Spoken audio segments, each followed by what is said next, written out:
Bonjour, Cyril Bibia, 54 ans, responsable des ambassadeurs du pôle prévention Suez à Nîmes. Quel parcours scolaire avez-vous eu? Alors, c'est un parcours, moi j'ai commencé à l'âge de 18 ans, dans le monde du déchet. J'ai commencé donc ripper derrière un camion poubelle. Petite anecdote, je devais rester que 2 mois pour pouvoir m'acheter ma voiture. Et puis 34 ans après, maintenant je me retrouve responsable du pôle prévention.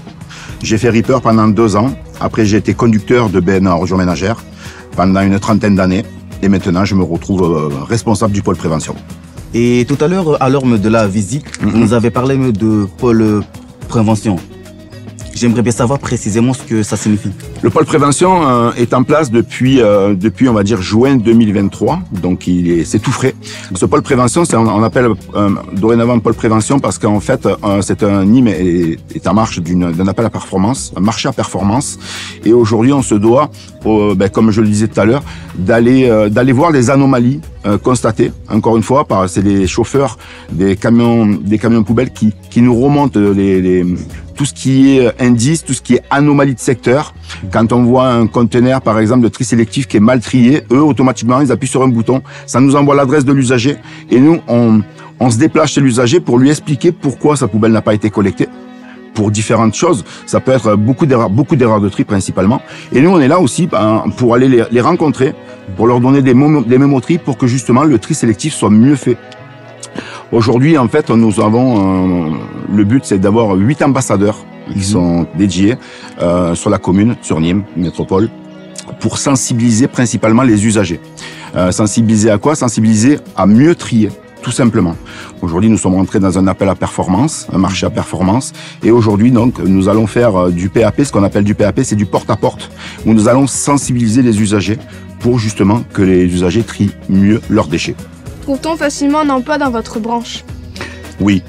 Alors sur ce qui est de la collecte d'ordures ménagères, on peut travailler chez nous bien sûr en période d'été, période de vacances. Et c'est vrai que et maintenant, si on enchaîne sur le pôle prévention, aujourd'hui, on va parler du pôle prévention. Moi, je dis que c'est un métier d'avenir aujourd'hui parce que tout ce qui est appel d'offres de collecte vont intégrer automatiquement un pôle prévention. C'est un secteur que vous conseillez aux femmes? Alors oui, c'est sur ce qui est du pôle prévention, contrairement au monde du déchet, tout ce qui est ordures ménagères ou alors d'être ripper ou chauffeur, le pôle prévention aujourd'hui il est mixte. Il y a 4 hommes pour 4 femmes et on se rend compte qu'il y a de plus en plus de femmes qui sont plus à l'aise, et c'est pour ça que moi je fais partir mes équipes toujours en binôme, un garçon et une fille. Donc oui, je conseillerais le pôle prévention pour être ambassadeur de tri à une femme, bien évidemment. Est-ce que c'est un métier que vous conseillerez à un ou une jeune? Oui, je conseillerais ce métier, comme je le disais tout à l'heure, c'est un métier d'avenir. C'est un métier qui est passionnant parce que on n'a pas une journée type. On peut être amené à rencontrer des difficultés certes, mais sinon voilà, le pôle prévention aujourd'hui, il n'y a pas que le porte-à-porte, d'aller voir les usagers. On va aussi se déployer dans les écoles, dans les maisons de retraite, dans les EHPAD, pour vraiment expliquer notre métier, qui est passionnant, qui est de vraiment mieux faire le tri, en fait, juste mieux faire le tri. Les stagiaires? Oui, on peut être amené à prendre des stagiaires, bien sûr, oui, sans aucun problème, que ce soit, alors surtout ambassadeur de tri, oui, on peut être amené à avoir des stagiaires, bien sûr. Même des stagiaires en difficulté handicap? Oui, bien sûr, ça pose pas de problème. Quelle qualité il faut y avoir? Il faut avoir des qualités, il faut être à l'écoute, beaucoup à l'écoute. Bien sûr qu'il faut connaître le monde du déchet, ça c'est le but premier.